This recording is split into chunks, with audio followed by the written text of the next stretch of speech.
What are the DNA differences between English, Scottish, Irish and Welsh people? How different are they, and which peoples cluster together? Now, at their core, all four populations descend from the same three major ancestral sources: Western hunter-gatherers, early European farmers and then steppe ancestry, which was introduced during the Bronze Age. Yet these three sources had slightly different impacts on the four populations.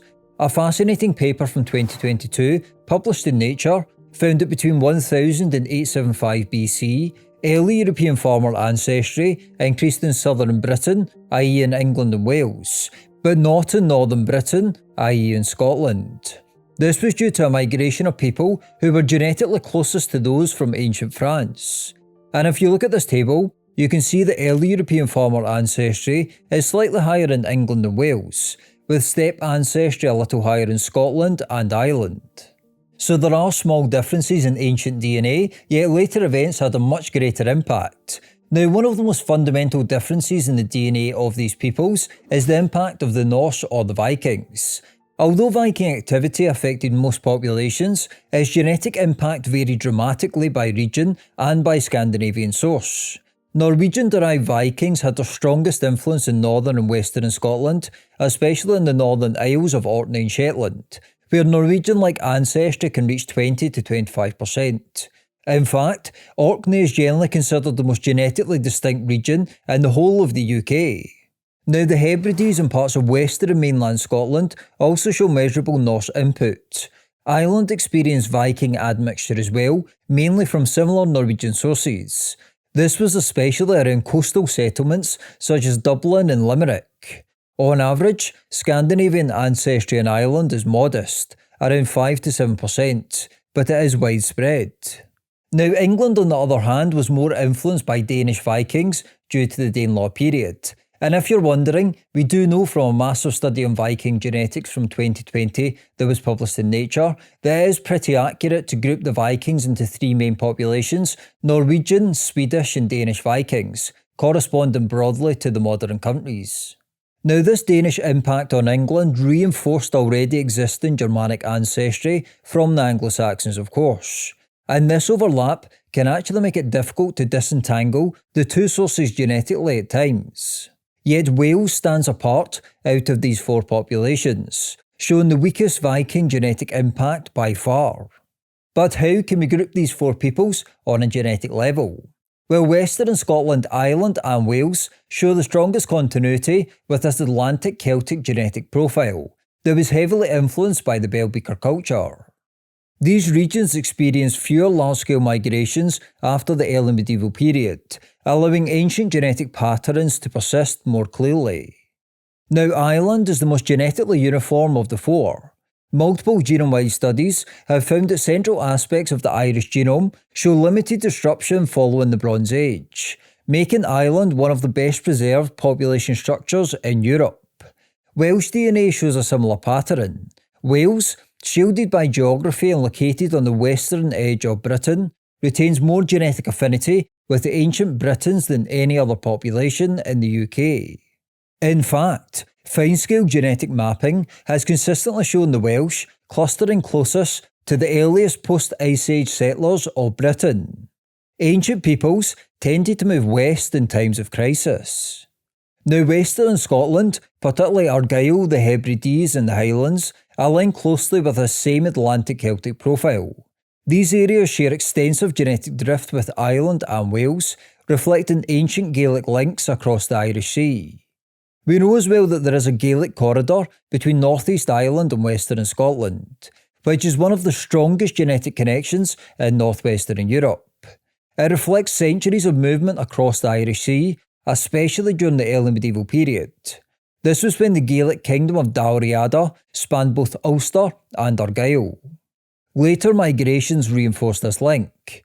Between the 13th and 16th centuries, for instance, Galloglass mercenary families of mixed Norse and Gaelic origin moved from Western Scotland into Ireland. Now, if you're enjoying this video, please consider subscribing, and please let me know your ancestry in the comments below, and if you'd like member-only videos, check out the top link in the video description. Thank you, and now on with the video. Now, the most significant genetic divergence between these four populations came during the early medieval period. This was when the Anglo-Saxons arrived, of course, and this had a dramatic impact on English DNA, with Anglo-Saxon ancestry accounting for between 10 and 40% of English DNA, depending on the region, and it's especially strong in the east and the southeast.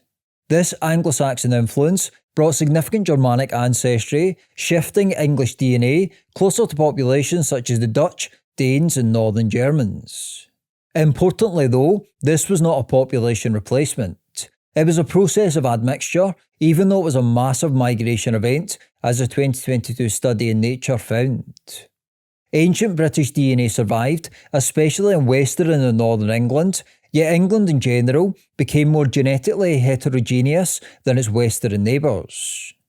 Now, Scotland also experienced the Anglo-Saxon influence, but to a much lesser degree. This was especially concentrated in the southeast of the country, around Lothian, and this was partly due to the historical reach of Northumbria, which stretched up the southeast of Scotland. Yet most of Scotland retained a more Celtic genetic profile. Ireland and Wales were even less affected, with Anglo-Saxon ancestry typically below 10%.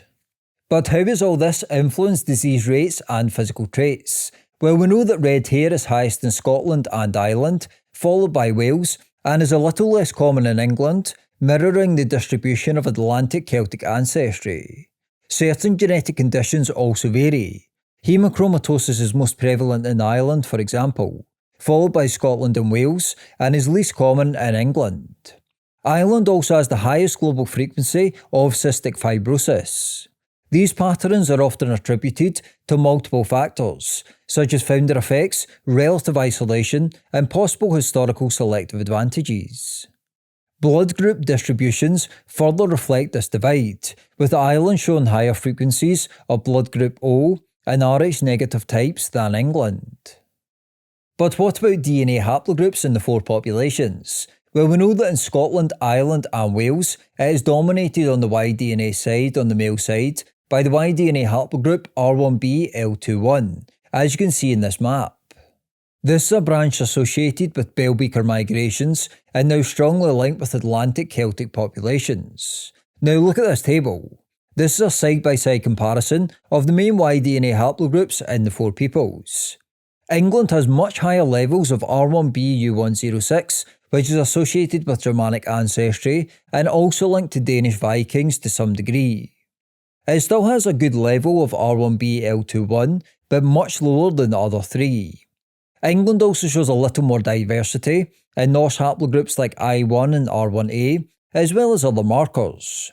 Scotland is similar, but with higher R1b-L21 than England and less U106.